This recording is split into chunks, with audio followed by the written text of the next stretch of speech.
विशेष प्रेम था मेरे से, तो बार बार शेखावाटी मेरी विधानसभा में बार बार आए थे वो, तो फिर होगा। कुछ नहीं बताइए आपको कि ये जो पार्टी का जो निर्देश होगा, मुझे कहा गया कि मैं वहां आ जाऊँ। लोकसभा चुनाव में जिसको जैसा मौका मिल रहा है वो वैसे ही मौके पर चौका मार रहा है। पुरानी राजनीतिक टसल हो या नए अफसर को भुनाने का पल, कोई मौका नहीं छोड़ रहा है।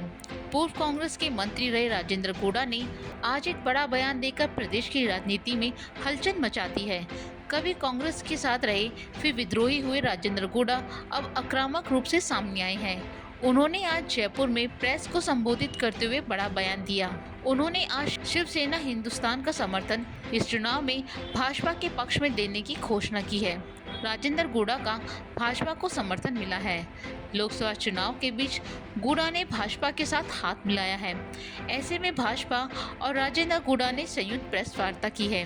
गोड़ा ने कहा, मैं जालोई सिरोही जाकर भी प्रचार करूंगा, भाजपा के पक्ष में प्रचार करूंगा।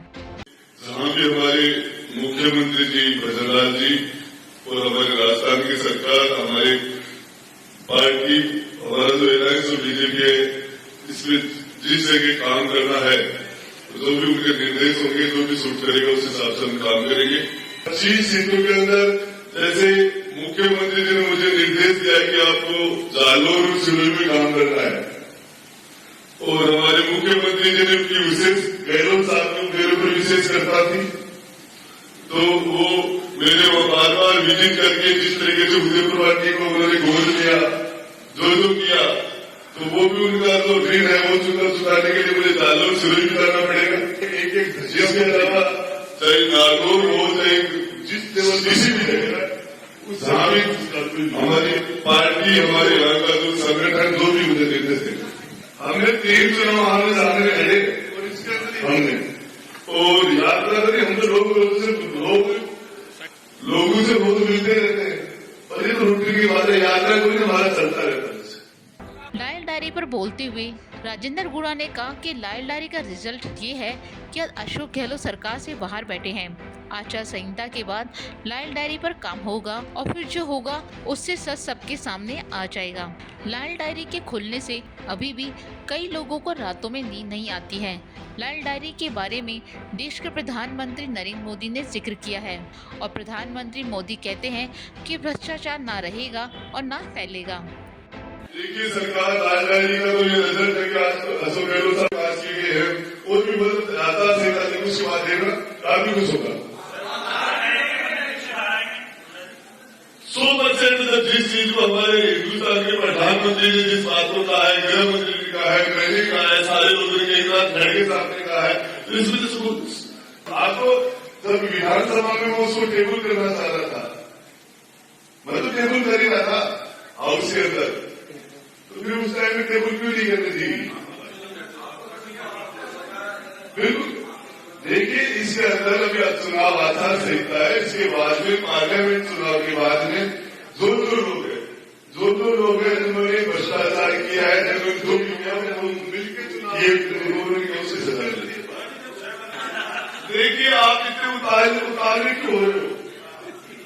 मैं आपको बताना चाह रहा हूँ इस पूरे मामले के अंदर कि इस पूरे मामले में जो भी चीजें आपके सामने आ जाएगी। देखो, राजस्थान में करूंगा, राजस्थान के बाहर भी गए वहां भी करूंगा, अभी गुजरात के लिए करें वहां भी। मेरा एक सवाल था, पहला गहलोत साहब के साथ थे, उनके मंत्री रहे, फिर विरोध हुआ, सचिन पायलट को समर्थन देने लगे, फिर सिंधे साहब के पास चले गए, अब बीजेपी कोई बात आपकी क्रेडिबिलिटी को बहुत बड़ा सवाल है, क्योंकि लाल डायरी करके आपने समय निकाल दिया, चुनाव हो गए, आपने तथ्य लाल डायरी रिलीज नहीं गई 2 साल पन्ने करके, तो आपकी क्रेडिबिलिटी में सवाल है। देखिए, मैं आपको एक बात बता देता हूँ, इस मामले के अंदर ये जो आप बात बता रहे हो, इसमें नीतीश जी का भी जिक्र हो जाता है, और इस पूरे प्रकरण के अंदर हमने उस टाइम में जनता के हितों को ध्यान में रखे और गहलोत साहब की सरकार को समर्थन दिया था, और उसके बाद में जो चीजें हुई वो आप सबके सामने, और जो कुछ हुआ पूरे भ्रष्टाचार की बात है। उस मामले के अंदर सीधा अशोक जी और बाप और बेटे पर दोनों पर सीधे आरोप लगे थे, और मैंने सारी चीजें आपके सामने रखी थी, और इस पूरे मामले के अंदर हमारे क्षेत्र के हित में, आज देश के हित में और वर्तमान में नरेंद्र मोदी जी से बढ़िया नेतृत्व नहीं हो सकता और इस चीज को ध्यान में रखते छोटी मोटी बातें खत्म हो जाती है। पिछले साल राजस्थान विधानसभा चुनाव में शिवसेना में शामिल हुए राजेंद्र गोड़ा को हार का सामना करना पड़ा था। अब लोकसभा चुनाव में उन्होंने भाजपा को समर्थन देने की बात कही है। अब यहाँ देखने वाली बात होगी कि क्या ये फैसला राजेंद्र गोड़ा को फायदा दिलाता है या नहीं। साथ ही ये देखने वाली बात होगी कि लोकसभा चुनाव के बीच दाल डायरी का जिन राजस्थान की राजनीति में फिर से क्या तहलका मचाता है।